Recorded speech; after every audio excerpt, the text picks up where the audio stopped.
22대 총선에서 뛰고 싶습니까? 그렇다면 당신의 이야기를 들려주십시오.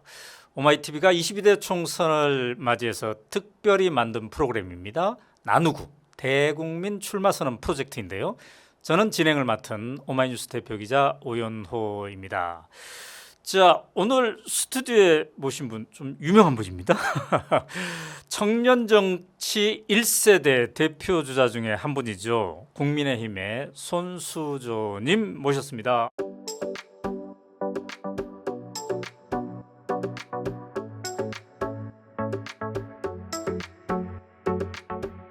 안녕하세요. 반갑습니다. 네, 반갑습니다. 자, 경기도 동두천시 연천군에서 출마하시네요. 네, 맞습니다. 아, 그렇군요. 지금 현역은 누구입니까?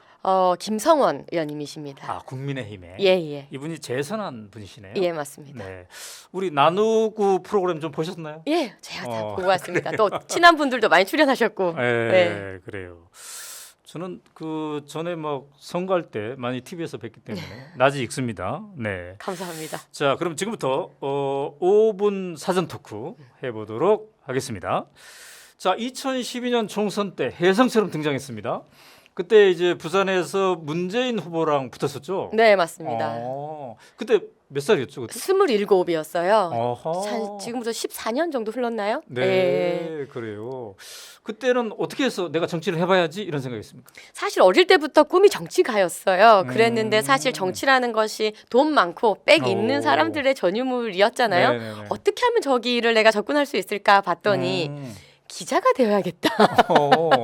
그 어린 나이에는 네네. 정치부 기자를 해서 어. 기자나 아나운서를 한 다음에는 정치의 길이 열리는 것 같아 보였거든요. 네네네. 그래서 이화여대 국어국문과 그다음에 방송국 활동, 기자 어플라이나 뭐 이런 쪽으로 쭉 준비를 하고 있다가 만만치 또 않은 또 그런 이제 그렇죠. 과정 속에서 지금 이 순간에 어떻게 보면은 제가 태어나고 자랐던 곳이죠. 부산 사상구에 문재인이라는 대권 후보가 출마한다는 어떤 아주 큰 장이 열린 거죠. 아, 그래요. 그 상황에서 출마해야겠다. 그래요. 근데 그때 43%나 얻었어요. 너무 감사한 그래서 거죠. 깜짝 놀라게 했는데, 그죠? 예.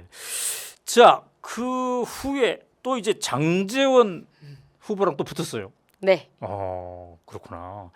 그러다가 이제 한참 뉴스에서 좀 사라진 듯 했습니다. 네. 근데 이번에 이제 다시 이제 도전을 합니다. 국회의원 세 번째 도전인데. 네, 그렇습니다. 동두천 연천을 택한 이유는요? 쉬는 동안에 장례 지도사라는 아주 감사한 직업을 얻게 됐어요. 그러니까 두 번의 선거를 치르고 나서 많이 아팠어요. 아무래도 네. 그 나이에 또 네. 많은 또 일을 겪다 보니 네. 할 때는 정말 몰랐거든요. 네. 근데 끝나고 나니 네. 현타가 오는 거예요. 몸도 힘들고 마음도 힘들어지고 그러면서 정치 두 번 다시 안 한다. 그래서 정치 말고 네. 뭔가 또 마음 따뜻한 일을 찾아보자 하다가 정말 감사하게 우연치 않게 네. 제가 아는 지인의 입관을 들어가게 되고 그 현장에서 정말 가슴 따뜻한 그런 이제 현장을 목격하고 네. 내가 이 일을 해야겠다 해서 장례지도사 자격증을 따서 장례 지도사 했어요. 자격증을. 예. 네. 그러면 이제 그거를 지금 업으로 하고 있는 건가요? 예, 그렇습니다. 그렇군요. 직접 이제 닦여드리고 입혀드리고 염해드리고 또 유족분들과 또 3일 내내 함께하고 그래요. 하는 일입니다. 네. 자, 지금 국민의힘인데 네. 당직은 맡고 있나요? 아니요, 당직은 따로 없어요. 아, 그래요. 네. 주로 이제 청년 세대들이 두 갈래 길이 주로 있지 않겠습니까? 국민의힘, 네. 민주당. 네네. 근데 어떤 점에서 국민의힘이 좀 더 맞습니까?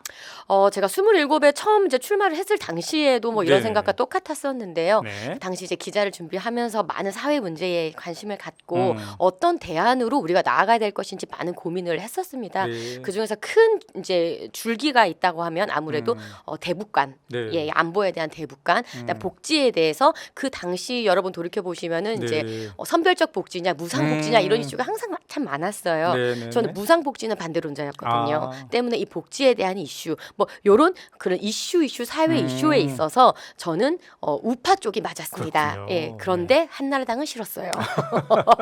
어떻게 하지? 네. 그렇다고 무당파도 아니니까 무소속으로 갈 수는 없고 어. 그래서 궁여지책으로 들어간 곳이 한나라당이긴 합니다만 그래요. 그래도 안에서 어쨌든지 좀 바꿔보고 개혁해보자라고 네. 생각해서 택했습니다. 그래요. 첫 번째 도전할 때랑 이제 달리 지금 세 번째 도전할 때는 네. 두 아이의 엄마가 돼 있다고 들었습니다. 맞아요.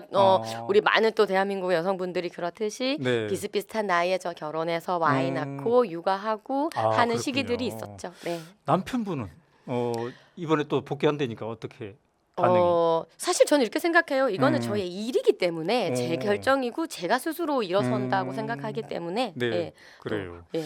자, 이번에 이제 300명의 국회의원을 뽑지 않습니까? 그 중에 손수조 같은 사람이 반드시 필요하다. 왜냐하면 반드시 필요합니다. 왜냐면, 30대는 연령별로 봤을 때도 음. 반드시 필요하고요. 네네네. 그 무조건 뭐 나이가 들어가야 되냐 하는 그런 차원인 것이 아니라 국회라는 것은 결국은 이 민의를 대변하는 것이지 네. 않습니까? 네. 5060의 네. 법률가들로만 일색인 그런 음. 국회가 이때까지 뭐 얼만큼 국민을 대변해 왔습니까? 네. 네. 그렇기 때문에 네. 조금 더 다양하고 조금 더 음. 여러 분야의 사람들이 목소리를 내는 것이 마땅합니다. 네. 때문에 30대, 20대도 당연하고요. 들어가야 하고요. 네. 예, 그래서 연령별 다양성의 분포 측면에서 무조건 들어가야 되고 네. 또 여성인 면에서도 마찬가지고요. 여성 의원 비율이 너무나 작습니다. 예. 근데 30대 여성 중에 그러면 왜 손수조냐 하실 수 있어요. 손수조는 많이 배웠고 네. 반성도 많이 했고 네. 정치에 대한 복귀도 많이 이렇게 스스로 이제 네. 많이 또 되씹어 그렇군요. 봤던 경험이 자, 5분이 다 됐습니다. 벌써요? 벌써 이렇게 5분이 벌써요? 다 됐어요. 지금부터는 근데 또 10분이 있어요. 네. 이제는 이제 혼자서 네. 나는 누구인가를 충분히 설명할 수 있는 그런 기회가 되겠습니다. 이런 프로그램 하나쯤 있는 것도 괜찮겠죠. 너무 감사한 거죠. 네. 네. 자, 그러면 10분 동안 화이팅! 고맙습니다. 여러분 오랜만에 뵙습니다. 저를 기억해 주시는 분도 계실 거고 누구지 하시는 분도 계실 거예요. 그래서 나누구 프로그램의 덕분으로 이렇게 소개를 드릴게요. 몇 가지 키워드로 말씀을 드릴 텐데요. 첫 번째, 문재인 대항마. 네. 지금으로부터 한 10여 년 전에 제가 27살이던 때에 첫 출마를 했을 때 문재인 당시 대통령 후보께서 국회의원으로 먼저 출마를 하셨었는데 그 당시에 제가 상대편 후보로 나섰었습니다. 사실 선거를 이제 처음 하고 정치를 처음 입문하는 입장에서 대통령 후보와 맞붙는다는 것은 사실 쉬운 결정은 아니었습니다. 하지만 그 누구도 저에게 나가라고 떠밀지도 않았고 그리고 누군가가 끌어주지도 않았습니다. 그냥 저 스스로가 제 고향인 부산 사상에서 한번 멋지게 겨뤄보겠노라고 결심을 했던 것이고요. 근데 방법이 없어서 막 포털 사이트에 국회의원 공천 막 쳐보면서 어떻게 하면 될 수 있는지 해서 이력서 써서 막 메일로 넣고요. 뭐 메일도 워낙 다 안 보시잖아요. 그러다 보니까 한 새벽 한 6시쯤 넣어서 그 맨 위에 올라가게 만들어서 보시게 하자 작전으로 며칠 동안 수백 통의 이력서를 넣기도 하고 또 막 연락처를 어떻게든지 찾아서 문 앞에서 한참 뭐 기다려서 이력서 드리기도 하고 뭐 이런 방법으로 처음에 이렇게 시작을 했었습니다. 그렇게 해서 문재인 당시 후보와 맞붙게 되었고 네, 감사하게 약 45%의 득표를 받으면서 아쉽게 석패는 했지만 저에게는 아주 감사한 경험이었습니다. 넘어가 볼게요. 자, 그 당시에 또 하나 얻었던 별명이 있었습니다. 박근혜 퀴즈인데요. 당시 한나라당에서 새누리당으로 바뀌면서 박근혜 비대위원장께서 이제 진두지휘를 하시게 됐는데 그때 저는 박근혜 비대위원장을 처음 뵀었죠. 지금 저 사진이 처음 만났던 사진이에요. 그래서 많은 분들은 박근혜 비대위원장의 손수조를 뭐 영입했다, 꽂았다, 뭐 전략적으로 뭐 쓴다, 뭐 이런 표현이 있었지만 사실 그렇진 않았어요. 저는 제가 스스로 바닥에서 부득부득 올라간 상황이었고 그래도 감사했던 것은 박근혜 위원장께서 어떻게 보면 결정권을 가진 최고의 결정권자가 그래도 이런 신인의 목소리를 들어주시고 받아주셨기 때문에 지금의 손수조가 있거든요. 그래서 저는 지금도 참 박근혜 대통령님 생각하면 좀 마음이 짠한 부분이 있습니다. 개인적으로요. 그래서 그 당시에 저를 키워주시고 또 믿어주셨던 분에 대한 그런 마음이 또 있는 박근혜 키즈라는 별명을 가지고 있는 사람입니다. 자, 또 세 번째 키워드 보시면요. 두 아이의 엄마인데요. 많은 여성들이 다 겪는 일이고요. 또 특히나 일을 하시는 밖에서 일을 하시는 분도 그럴 것이고 전업주부로 계시는 분도 그러실 것이고 아이를 낳고 육아하는 이 우리의 가정은 정말 겪어보지 못하면 그리고 옆에서 같이 그것을 보지 않고서는 그 모든 것을 참 이해하기가 어렵죠. 저도 어쩌면 아이를 얻고 키우는 과정은 너무너무나 소중한 일이지만 많이 힘들기도 했습니다. 저 같은 경우에 첫째 아이를 낳고 두 번째 선거를 치렀는데요. 아이를 낳고 정확하게 약 98일 만에 등산을 하면서 선거를 치렀던 상황이었어요. 그래서 많은 우리 또 엄마이신 분들, 여성인 분들, 이모분들도 다 아실 거예요. 얼마나 그렇게 아이를 놓고 육아를 하면서 나의 꿈을 버리지 않고 일을 해 나간다는 것이 얼마나 힘든지, 그리고 얼마나 참 고귀한 일인지 겪었고 또 그런 이야기들을 정치권에서도 저는 많이 녹이고 싶은 그런 바람입니다. 그래서 두 아이 엄마로서 아이를 키우는 과정 동안은 완전히 정치를 쉬었고요. 이제는 다시 한번 제 꿈을 찾기 위해서 도전하는 길목에 서 있습니다. 한번 넘어가 볼게요. 그리고 저에게 참 감사하게 다가온 직업이 장례지도사인데요. 생소하신 분 계실 거예요. 예전에 장의사라고 불렀던 그 일이 이제 요즘은 국가 자격증이 생기면서 장례 지도사라고 부르게 됐습니다. 최근에 뭐 드라마나 아니면 어떤 예능이나 이런 곳에 젊은 장례 지도사들이 많이 있다라고 해서 소개된 적도 있고 해서 조금 이제 유명해진 직업이기도 한데요. 정말로 제가 장례 지도사 자격증을 따고 공부할 때 젊은 친구들이 정말 많았었어요. 저는 어떻게 보면 아줌마잖아요. 근데 20대 대학생들도 굉장히 많았고요. 이 장례 지도사라는 일은 삶과 죽음 그 사이에서 있는 일이에요. 삶의 연장에서 늘 우리가 살아가고 죽음이 언젠가 나에게 올 거라고 생각지도 못하고 살아가지만 가족의 죽음을 딱 마주쳤을 때 이 유족들이 느끼는 그 상실감, 그것을 옆에서 어루만져주고 같이 어떤 필요한 일들을 어떻게 할 수 있도록 도와드리는 일이고요. 그리고 우리 고인분들을 정말 제 가족처럼 깨끗하게 닦여드리고 예쁜 수의 입혀드리고 얼굴도 편안하게 만들어드리면서 가족과 아주 편안한 인사를 하실 수 있게 도와주는 게 장례지도사예요. 너무너무 감사하게 저는 이 직업을 알게 됐고 하게 됐는데요. 전 지금도 하고 있습니다. 불과 어제도 사실 지금은 이제 봉사 차원에서 하고 있지만 입관을 하고 왔는데요. 두 번의 선거라는 것이 제가 27에 치르다 보니까 여러분 27 생각해 보세요. 지금 방송 보시는 분이 27이 안 되신 분도 계실 거고 27이 지나신 분도 계시죠. 나의 27 한번 생각해 보세요. 그 나이 때 정말 많이 어리숙한 나이인데 이 모든 시선이 집중되는 선거라는 것, 그리고 문재인 당시 대통령 후보, 그리고 그 다음에는 장제원이라는 어떤 지역의 전 의원, 국회의원과 맞붙는 이런 선거를 치르면서 저는 많이 힘들었어요. 뭐 굳이 안 힘들었다, 이길 수 있다 그렇게 씩씩한 척할 필요 없고 힘들었어요. 힘들고 아팠고 지나고 나니까 그 상처가 많이 있었어요. 그래서 이것을 정말 어떻게 치유하면 좋을까 참 답이 안 보이는 상황이었는데 장례지도사를 하면서 굉장히 많이 치유가 됐습니다. 제 정신과 마음이 살아나서 다시 사람을 믿게 됐어요. 선거 2번 치르고 나선 제가 사람을 좀 못 믿게 됐었거든요. 관계도 힘들어지고 그랬는데 그렇지 않아.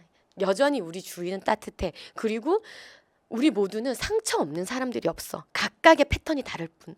그거를 정말 보듬고 같이 어루만지는 그런 정치 또 할 수 있지 않을까라고 생각하는 용기를 가지게 해줬던 그 직업이 바로 장례 지도사였습니다. 그래서 그 과정을 겪어서 이번 22대 때 다시 출마하게 되는 그런 이제 상황까지 제가 오게 됐어요. 자, 마지막 5번째 키워드인데요. 자, 그래서 장례 지도사를 하면서 제가 발령받아서 갔던 곳이 바로 경기 북부였습니다. 제가 경기 북부 담당 팀장을 했었거든요. 그곳에 있으면서 저는 코로나도 겪었고 많은 분들, 고인분들을 많이 모셨어요. 약 한 100분 정도는 제가 그 지역에서 모신 것 같아요. 그 지역에 있으면서 그 지역에 대한 정이 얼마나 들었겠습니까? 그리고 많은 분들이 또 손수조 팀장이 장례지도사가 이 일도 좋지만 정치권에 가서 조금 더 따뜻한 정치를 해줬으면 좋겠다라는 말씀도 많이 주셨고요. 그래서 제가 힘을 얻어서 이 경기 북부의 동두천, 제가 지금 살고 있는 동두천과 연천, 네, 이쪽 지역에서 제 모든 정치적 역량 뭐 미천합니다만 할 수 있는 모든 것은 다시 한번 열심히 뛰어보자라고 해서 이번 22대 때에 동두천시 연천군에 출마를 하게 되었습니다. 동두천은요, 아주 단적인 예를 보면 제가 일할 때 느꼈던 건데, 모든 대한민국이요 화장 비용이 10만 원이거든요. 비슷비슷하게. 근데 경기 북부는 100만 원이에요. 이렇게 차이가 나요. 화장장이 없어요, 이쪽 부분에. 화장장뿐만 아닙니다. 많은 기관 시설들, 많은 이 주변 시설들이 없습니다. 많이 소외된 지역이 경기 북부예요. 하지만 이름은 옷은 뭘 입고 있냐면 수도권을 입고 있어요. 그렇기 때문에 수도권에 대한 규제는 다 받아요. 그래서 이 지역은 특히나 정치적인 관심이 너무너무 필요한 곳이다. 관심을 갖고 정책적인 정치적인 힘을 쏟아야 되는 곳이 경기 북부거든요. 그래서 이 경기 북부에서 그동안 어떻게 보면 안보 측면에서, 그리고 미군 기지, 그 공여지를 아직 반환받지 못한 미군 부지가 있는 그 소외된 지역을 다시 한번 살려보고, 어떻게 보면 그래서 다른 말로 하면은 기회의 또 땅이기도 한 우리 동두천과 연천시 경기 북부의 게임 체인저가 한번 되어보자. 예, 정말 발전할 수 있는 기회를 품고 있는 이 지역에서 내 모든 정치적 역량을 발휘해서 한번 이 판을 뒤집어보자 해서 출마를 도전하게 되었습니다. 네. 시간이 정말 빠르네요. 벌써 시간이 다 가서 이렇게 5가지 키워드로 저를 한번 설명드려 봤는데요. 지켜봐 주시는 분들이 좀 저에 대해서 많이 알게 되는 계기가 되고, 또 특히나 저의 이 마음을 조금 느낄 수 있었으면 하는 바람으로 마무리를 하겠습니다. 감사합니다.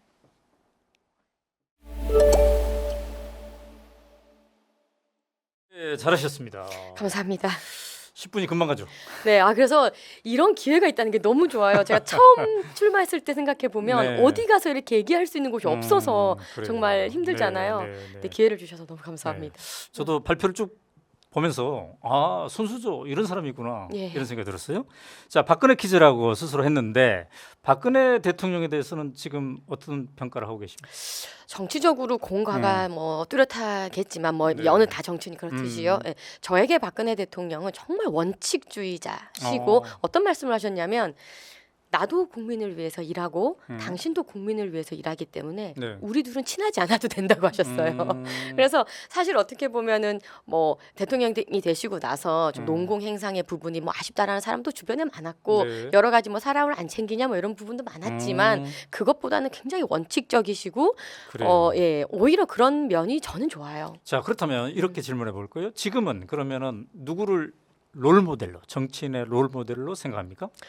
많은 분들 계세요. 저는 뭐 사실 같이 지금 동시대 때 있는 정치인으로 네. 따지자면 우리 당에 뭐 계시는 분들 중에서도 네. 뭐 많이 계실 거고, 딱히 저 누가 한 명으로 찝기보다는요. 그래요. 뭐 민주당도 그렇고, 민주당에서 네. 이탄희 의원님 같은 선거제 이런 거에서는 저희가 정치개혁 2050 활동도 많이 했었거든요. 그리고 우리 당에서도 보면은 또 안철수 의원님도 계시고 또 이제 또 따로 보면은 또 뭐 많은 분들 많이 그래요. 계세요. 근데 이제 박근혜 퀴즈라고 했는데 네. 그때 이준석 전 대표랑 네네. 같이 이렇게 퀴즈가 되지 않았나요? 맞습니다. 그래서 둘이 지금 친합니까? 지금 안 친합니다.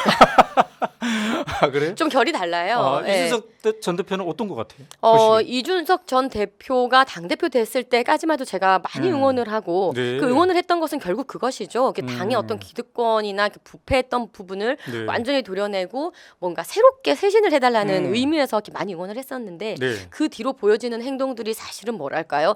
좀 쇄신보다는, 당의 쇄신보다는 본인의 어떤 그런 것들이 많았고, 사실 제가 가장 저와 결이 안 맞았다고 생각하는 거는 혐오성 발언, 이렇게 뭔가 조롱을 하는 듯한 정치, 이런 부분은 네. 저는 옳다고 생각하지 않아요. 네. 그래요.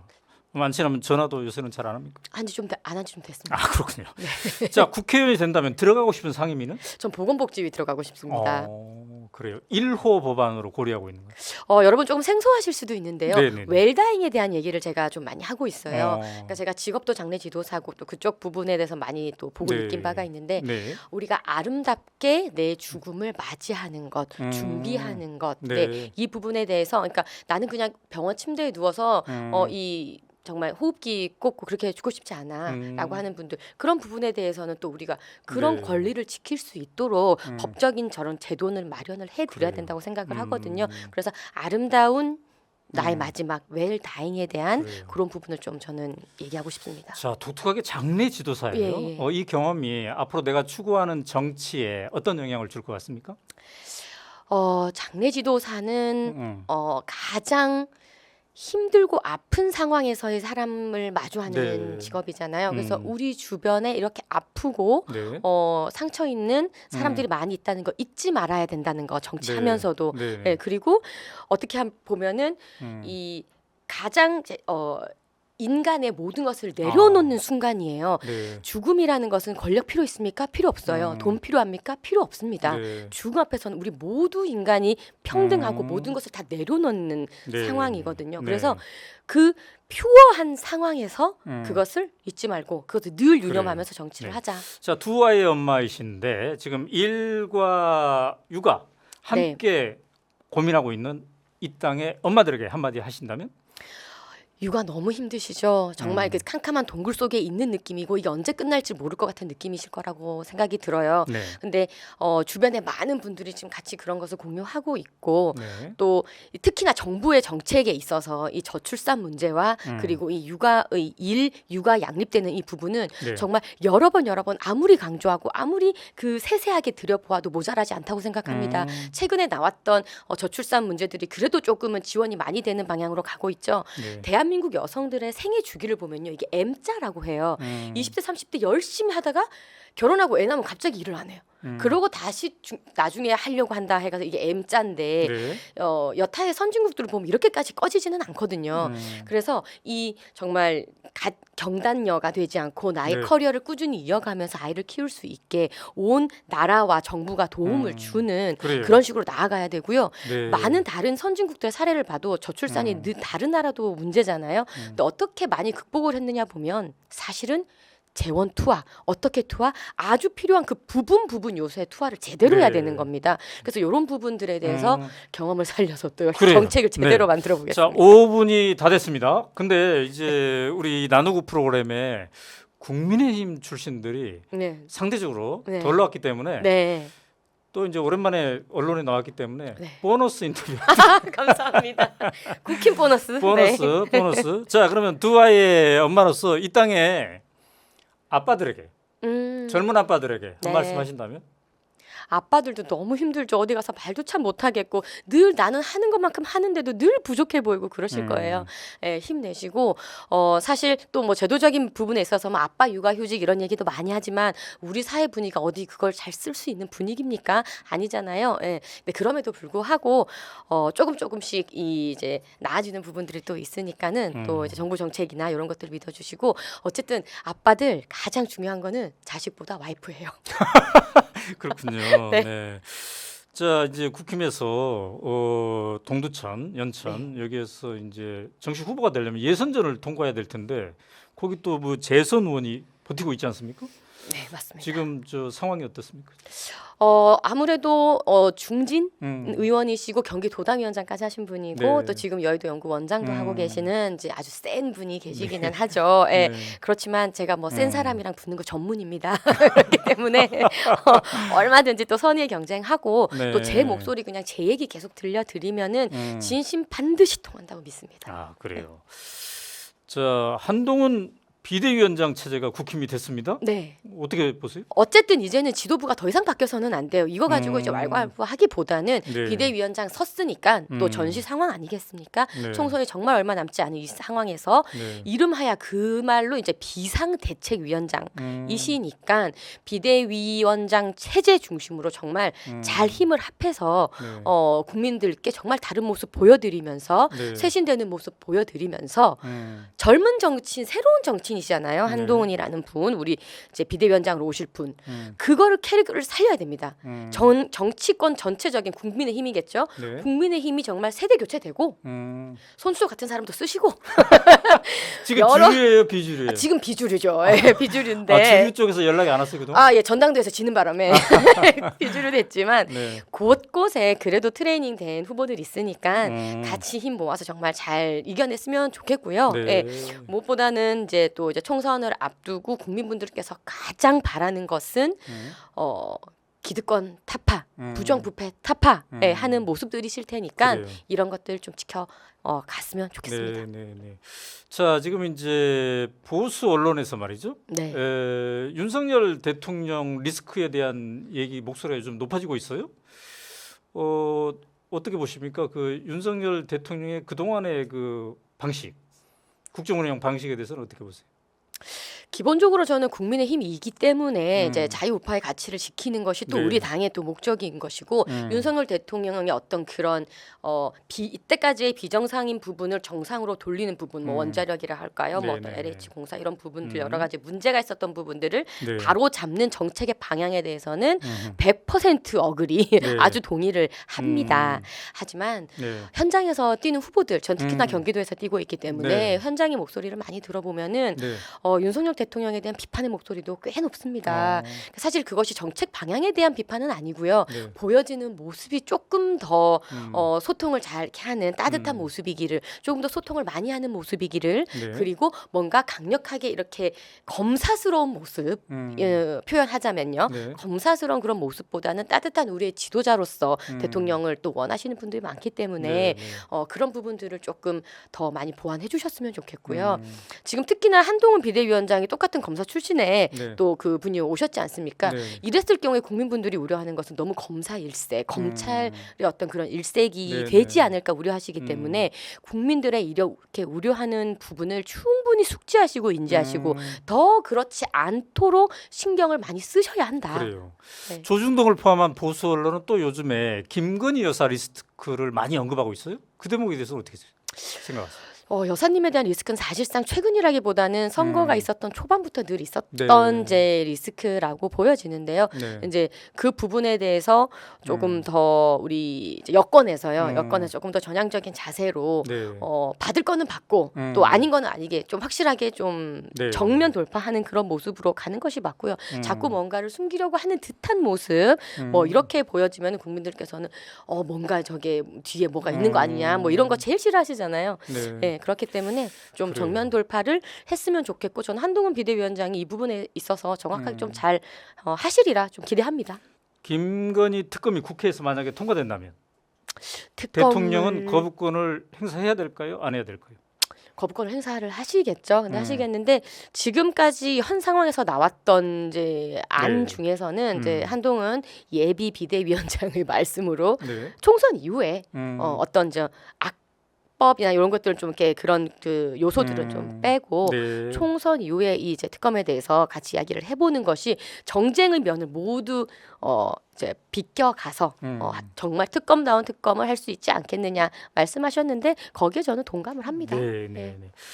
자, 나누구에 출연하셨는데 네. 언론에 오랜만에 출연하셨기 때문에 보너스 인터뷰를 네. 정치평론에 대한 얘기를 잠깐 해봤습니다. 감사합니다. 그런데 이제 장내 지도사 일도 하고 있고 예. 이번에 또 국회의원 선거 준비도 해야 되는데 또 유튜브도 하고 있다면서요? 네, 그렇죠. 유튜브 이름은 어떻게 돼요? 네. 너무 촌스러운데요. 손수조 TV예요. 손수조 TV. 예, 이름을 알려야 되는 숙명이 또 있기 때문에. 그래요. 네, 네. 자, 오늘 오마이 TV 나누고 출연해 보니까 어떻습니까?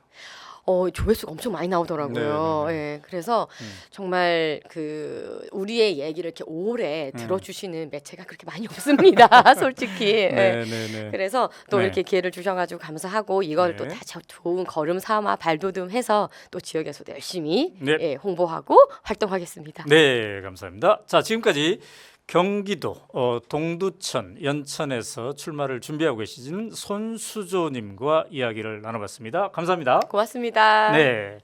자, 오마이TV가 22대 총선을 맞이해서 준비한 대국민 출마 선언 프로젝트 나누구.